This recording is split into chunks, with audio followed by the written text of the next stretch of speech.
you can build a house with little to no experience and none of your own capital. In this video, I'm gonna show you how I've been able to accomplish 250 homes, the way that I got started, and the process that I've created over the past few years building this business. And this is the same exact strategy that I'm using today on builds just like this. This is Ashley Short Plat. It's a 3,500 square foot spec build home, which means we're going to build it and post it on the market, speculating that we will find an end buyer once we fully complete it for over $1.5 million. So let's talk about dirt. Before breaking ground on your very first build, you're gonna have to find the land. One of the ways that has been very helpful to us in finding land has been either off-market listings. I would say a majority of all of our builds just like this all come off-market, because most of the time when you're finding a deal on the market, you're competing with too many buyers, you're putting offers in over asking, you can't set your own terms, and oftentimes we really love seller finance, especially if it's a long-term deal or has multiple lots on the deal. And so oftentimes what we'll use is off-market strategies to get deals. One of those simple strategies is actually going to be to reaching out to different listing agents in your area that might potentially have deals and offer them a listback. What is a listback? A listback is really simple. Think about it this way. An agent commission on a $100,000 lot could be $5,000. An agent commission on a $1 million house could be $50,000. And so it's really interesting to a real estate agent to potentially bring you a deal if you offer them a listback. And what is a listback? It's giving them the opportunity to list a home that's finished to sell it for you, as well as finding you the deal. That's been really good for us. We have so many different strategies that we use. This is one of the good ones. I'm super excited to announce that we have updated our free PDF. We added so much detail, so much value for our 7-step process. So click that link below. It's the top pinned comment, and you can download our PDF completely for free and see in depth, in detail on our 7-step process on how to build a house, start to finish, and make over $100,000 on your first deal. Okay, so let's get into step 2, which is underwriting. There's 2 sections to underwriting a deal, and that's gonna be the physical side. How will I build this site? Do I have utilities? Do I have sewer? Am I on the right zoning? And then we're gonna have the financial side to make sure that this project is financially feasible. So let's start with zoning. It's gonna be important to make sure that you're allowed to build what you wanna build here. So depending on your zoning, I would start by going to your local building permit office. So local building department, I would go there and I would talk to them about your parcel that you have in mind and have a conversation with them. What am I allowed to build here? Then when you're looking at utilities, the main thing that I would do when I'm looking for utilities is either I'm talking to the building department about utilities, and they're most likely gonna guide me to the online GIS system. GIS stands for Geographical Informational Systems. Big complicated word, but all it means is an online map that shows you where the sewer line goes and which street. And sometimes if you get into the details, they'll tell you, oh, this is an 8-inch main and it goes down to a 6-inch and then it goes down to a 4-inch. And it'll even often tell you the depth of the sewer lateral as well, which is really cool. So what you want to do for utilities is type in your city or your county, whatever that looks like, your county, and then type in GIS. And then you want to open up that virtual or digital map, and there should be a tool or a function on that service that is called layers. You can then turn on layers like sewer overlay, like the water line overlay, and you'll be able to find what different utilities you have available. The farther that utilities are available from your lot, the more expensive it will be to bring those utilities to the lot. So those are important things to look into when you're underwriting a deal. So how far is my sewer? So I'm just gonna put sewer. How far is water? And then last but not least, electricity. Electricity is a little bit easier. Oftentimes, either we'll have overhead power lines and we can run a telephone pole near our site and have overhead power, or depending on your local area. In the city of Vancouver, where I'm located, we have to do everything underground. So this 28 lot subdivision that we had right here, we had overhead power. And as you can see, where my property starts, we completely removed the overhead power. We went all underground. All of it goes through here. We placed transformers just like this. And then these feed power to the J boxes, which is lower power. And then we split off into the units and we have our meters right there. So that's a real life example of what it looks like for power. You're going to often work with your local energy department to figure out a electrical design. You know, whether that's Dukes or that's Clark Public Utilities or whatever, they all have generally the same names. Local power company. And then most likely they will refer you to an actual contractor. So an approved contractor, and they will give you the price to actually get that electrical extension work done. In the city of Portland, we work directly with the local power company. There's no subcontractors involved. It's literally just Pacific Power and Portland General Electric.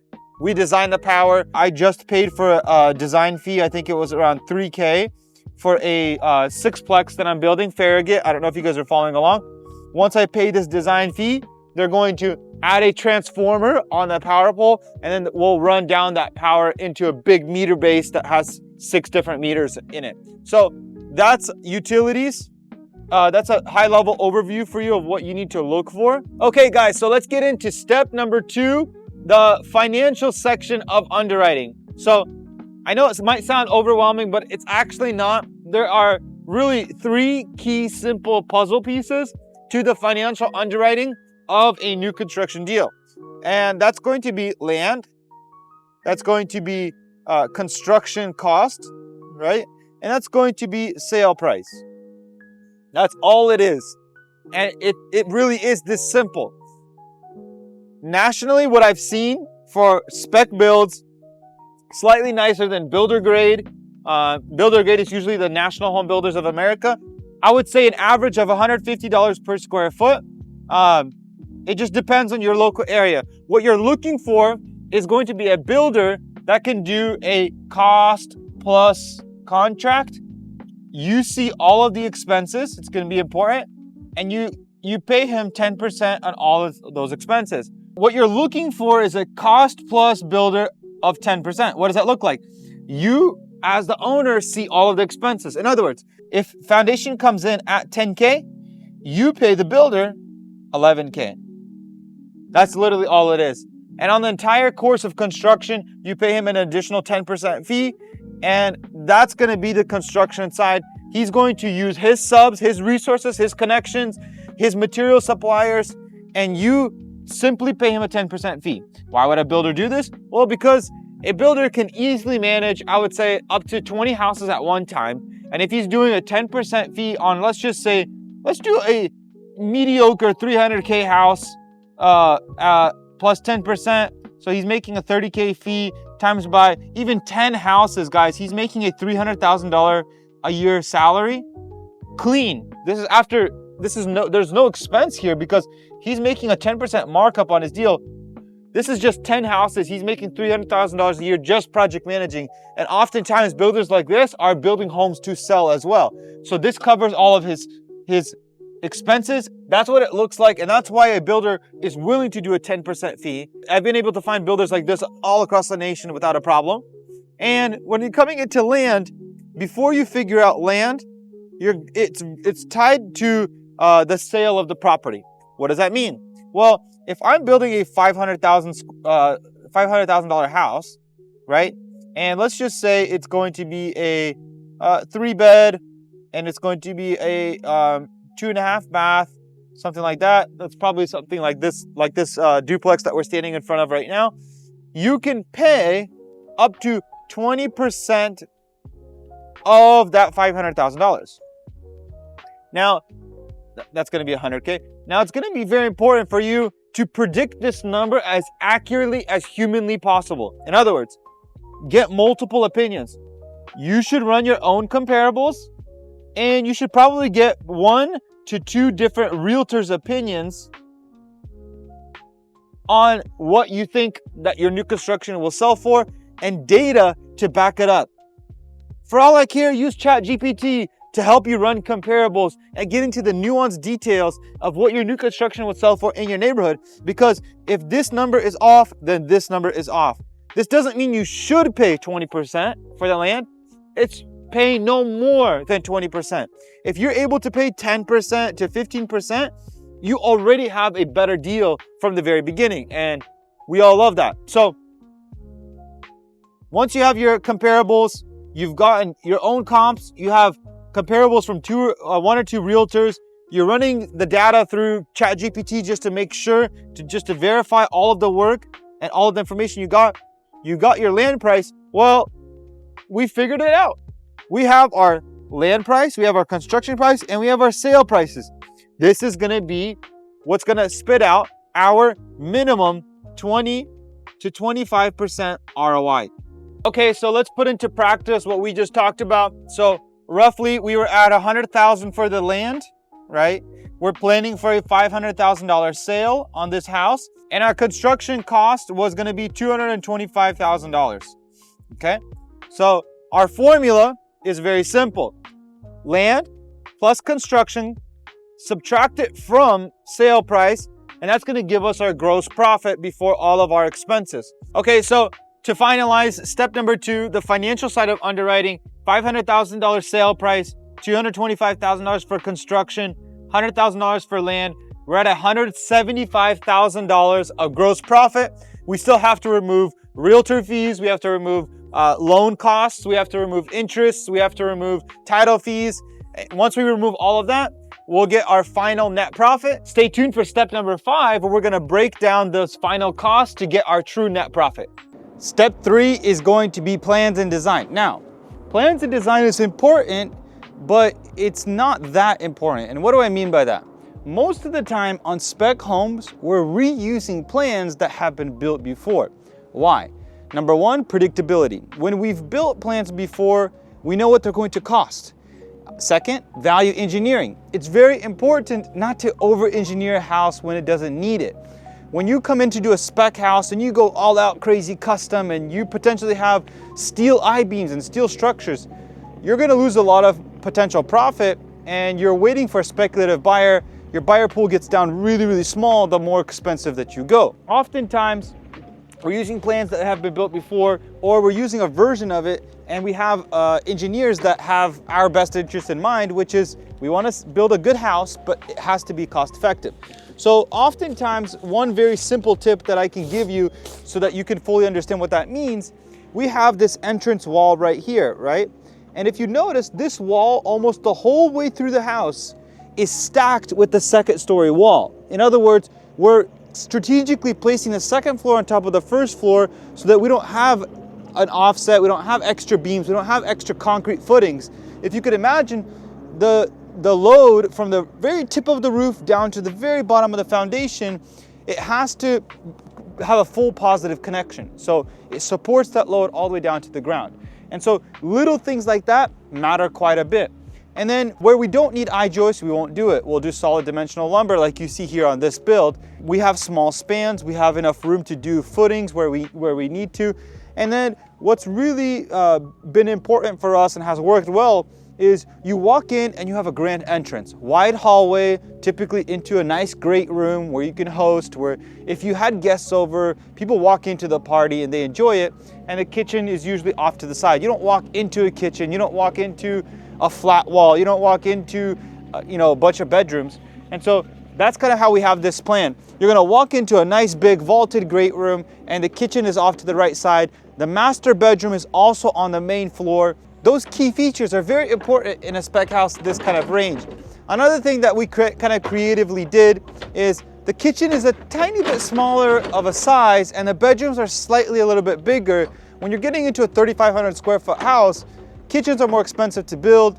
and empty rooms and bedrooms and great rooms are slightly cheaper to build. So that cost per square foot difference between the big rooms and the empty ones versus the kitchens makes quite a big difference in the actual budget. So we strategically made the kitchen a little bit smaller and the great room a little bit bigger. Not everybody has a chef to cook all their food nowadays, and most people are doing Uber Eats or delivering food, and so that's totally fine.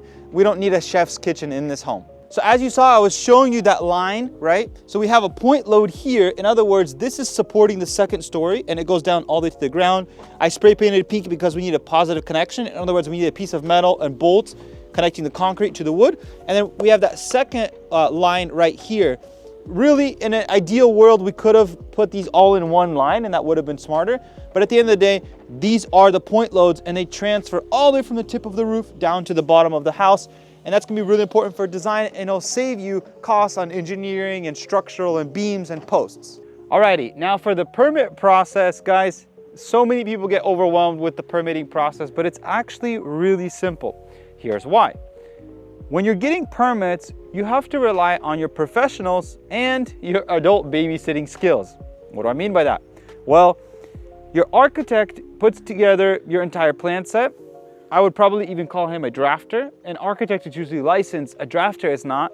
For residential construction, oftentimes you don't need an actual licensed architect.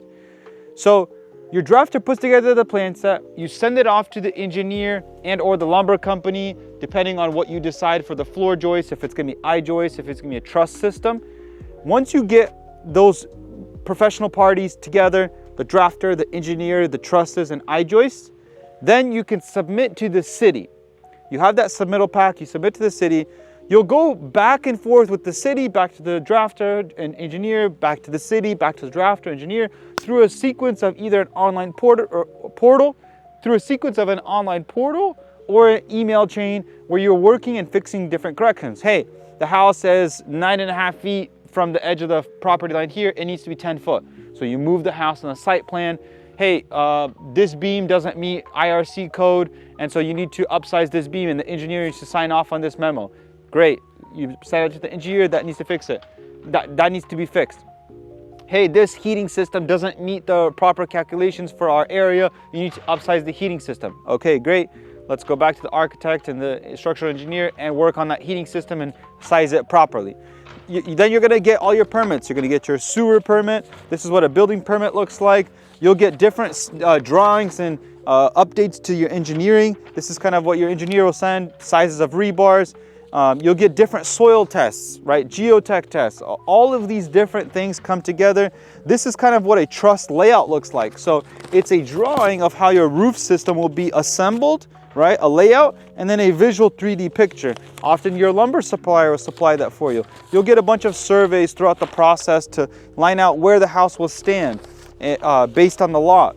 So those are all the different things that it looks like to get your building permits. Your ultimate goal is going to be to make sure to cut the amount of time in between the review cycles. So your job is to be that perfect relay racer to where you hand off the permits to the city and then back to the architect and then push on the architect, hey, please fix the corrections, we need to resubmit it, and then resubmit it.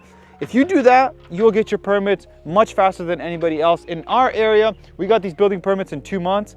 Someone else in our area that I was talking to got their building permits in 13 months. And that's because of the inefficiencies between parties. And so it's really important. Depending on your area, you might need a geotech report. You might have different little environmental studies that you will have to do. All of these truss drawings and calculations all come from an engineer inside your lumber company usually. So this is nothing that you necessarily have to worry about or be an expert in. The engineer has a structural calculation sheet, right? Guys, the beautiful thing about permits is you don't have to be an expert, but you have to understand the key process, who goes to what, and how quickly you can push it through the system to get your approved plan on this thick stack of papers across all of your different paperwork so that you have your building permits approved, you can pay for your building permits, and you can start construction. Alrighty guys, so let's get into step 5, which is gonna be the financing section. Now, inside of financing, we're gonna bring back a lot of the old numbers from underwriting, except we're gonna add in all the final detail. The reason why we do this in step 5 is because the numbers don't change drastically based on financing. Typically, lenders are always competing tooth and nail with each other. Realtors, the fees don't change too much. It won't be a deal breaker usually because of financing. The only way a project truly goes bad because of financing is if there's construction delays and you have interest extensions, loan extensions, and those unforeseen fees. So really inside of financing, we're gonna bring back the $100,000 land price. We're gonna bring back the $225,000 of construction. We're gonna give the builder a $25,000 fee. It's a little bit more than 10%, but it's okay. We can pay a bonus if the project gets completed faster than we anticipated, save us some interest fees. That's a nice little cherry on top right there. We're gonna bring in the $500,000 sale price only to calculate the 5% fee for the real estate agent. Next, we're gonna have roughly let's just do a 1.5% fee to the lender to get you your loan. So this fee is gonna be charged on the construction plus the land price and any other costs that you want to include in there. So in other words, if you wanted to include in the $25,000 builder fee inside of your budget, you can do that. So a total of $250 plus 100 is going to be a $300,000 loan. They're going to charge you a 1.5% fee just to get this loan. Then average interest on a deal is anywhere, I would just say around 7%.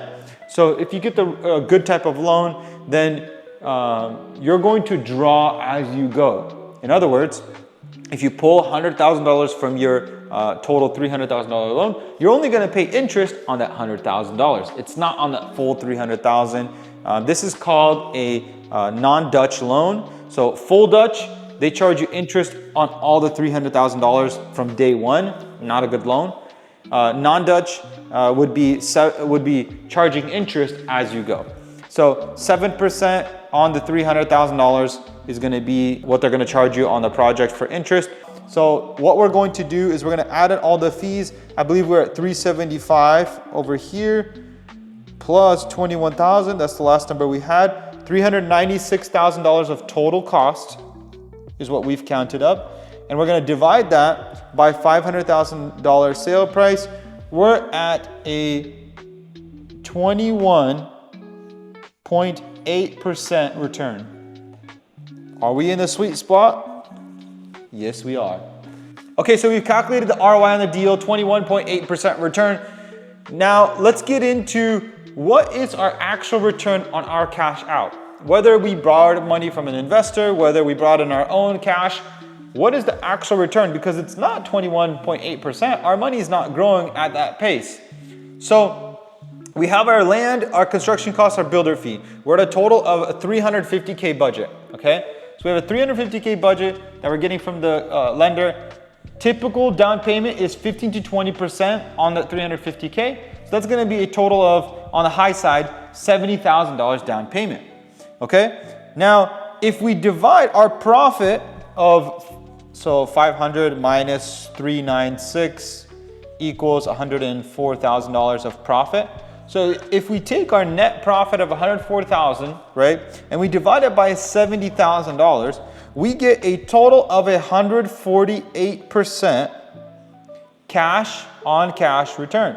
In other words, our money is growing at a pace of 148% if we got this deal done in 1 year. Now that's absolutely incredible.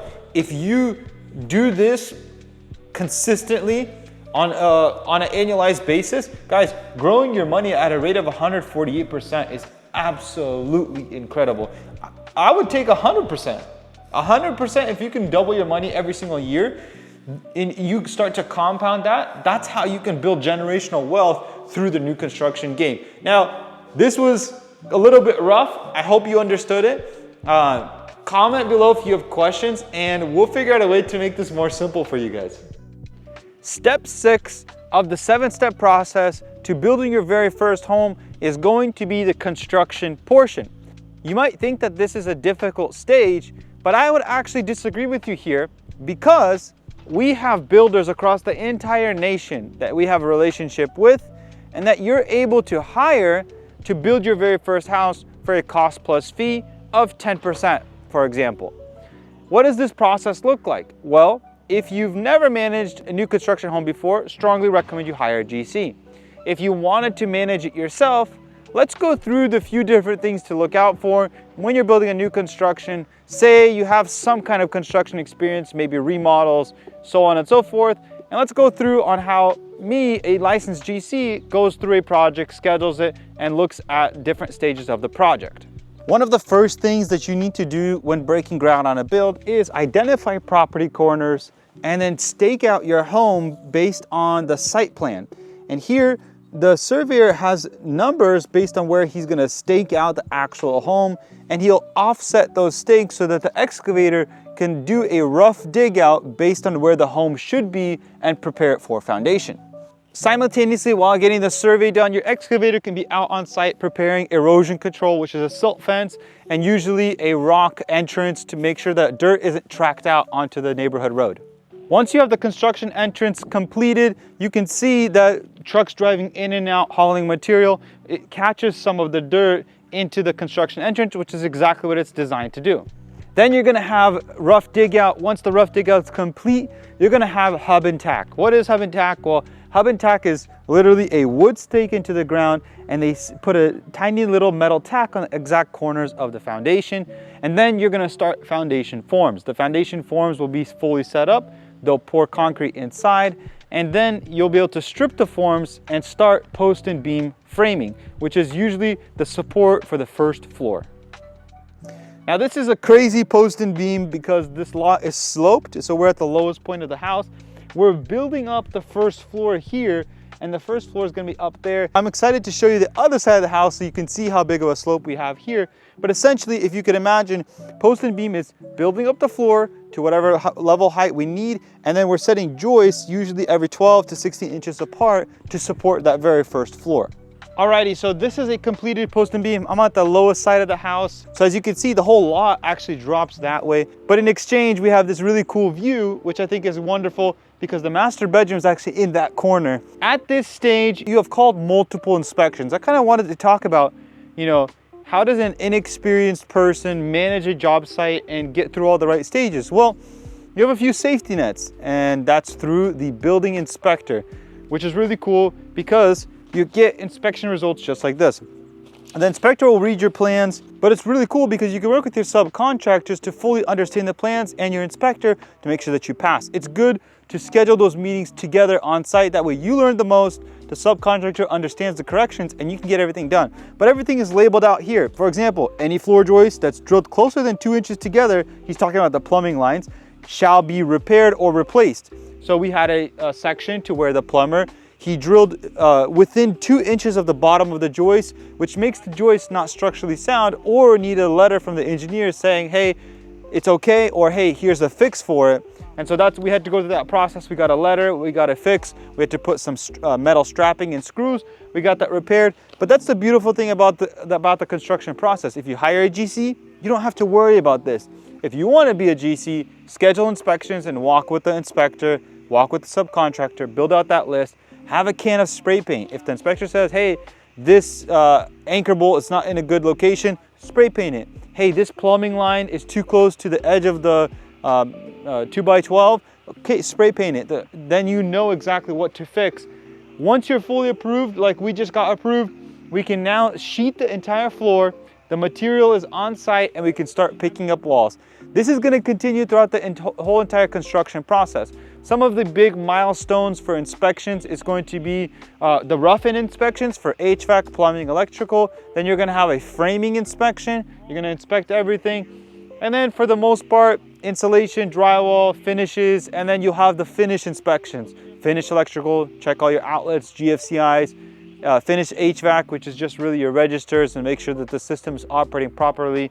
Then you're going to be final plumbing, making sure that all that's good. The really beautiful thing is don't have any experience, a little bit overwhelmed with this step, hire a GC. If you feel bold enough to take this on yourself, just know that there is a safety net for you by having the inspector in your back pocket, having good communication with your subcontractor. You'll be able to complete the actual construction very seamlessly. A lot of new construction is very predictable because you build per plan. It's not a remodel where you open up the wall and you have surprises and mold and dry rot and you have to re-engineer things and take out posts and beams and all of that nonsense, which is really great. I love new construction. It's very straightforward. You follow the plans exactly as it is, and you'll have a completed project in no time. Next week, you guys will see the first floor walls going up, which is super cool. So I wanna make sure that you like, share, and subscribe. It really helps us a ton. Subscribe to our YouTube channel. Follow this build. This is called Ashley Lot 3, and I think you guys will really enjoy it. Step 7 is gonna be selling your new construction built home. So when you're getting into step number 7 and you're planning to sell the home, a few key things to consider. You really want to hire a real estate agent that is knowledgeable and understands the new construction game. The reason why you want a good new construction real estate agent is because they understand the process. And what I mean by the process, well, one of the key components to selling a new construction property is repair addendums. So as in any real estate transaction, somebody comes in, brings you an offer, you're in contract on the deal, and then what they do is they either hire an inspector or they look at the property themselves and they put together a list of things that they want you to repair. In the new construction game, I've sometimes seen these go to 4 or 5 pages long, and it sometimes is absolutely unreasonable. And so you want someone in your corner that understands the new construction game. It's important to deliver a good home to the end buyer. It's important to deliver a good home to the end buyer. However, it's also important to push back on unreasonable requests for the person that's putting in the offer. And it's really good to understand how to market a new construction property versus not. We have seen multiple times we've gotten higher offers with different real estate agents just based on their marketing channels and the way that they market their property, whether they do open houses or whether they post social media, whether they recommend that you stage the home or not. All of these different things matter. It's good to have a good real estate agent that is experienced in your back corner. This is not the time to hire a family friend or brother or sister to list your home for you. Unfortunately, this is the make or break it moment. If you're able to market the property properly, you're going to reap the reward of that and get a $10,000, $20,000 higher listing price.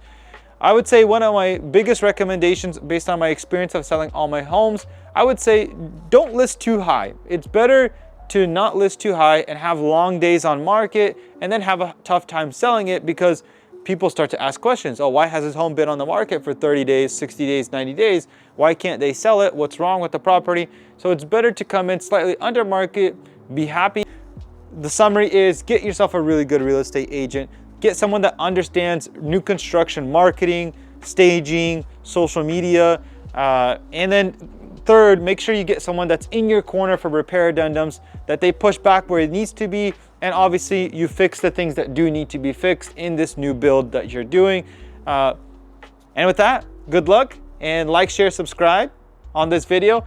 Let me know in the comments what you'd like for me to post more of, and I'll do that for you. Drag this whiteboard all the way from home in the back of my truck, set it up here on site just for you guys because you guys seem to like it the most. I'm super excited to announce that we have updated our free PDF to over 10 pages long. Guys, we added so much detail, so much value based on your feedback and your response on what you guys want to see out of us for our 7-step process. So click that link below. It's the top pinned comment, and you can download our PDF completely for free and see in depth, in detail on our 7-step process on how to build a house start to finish and make over $100,000 on your first deal.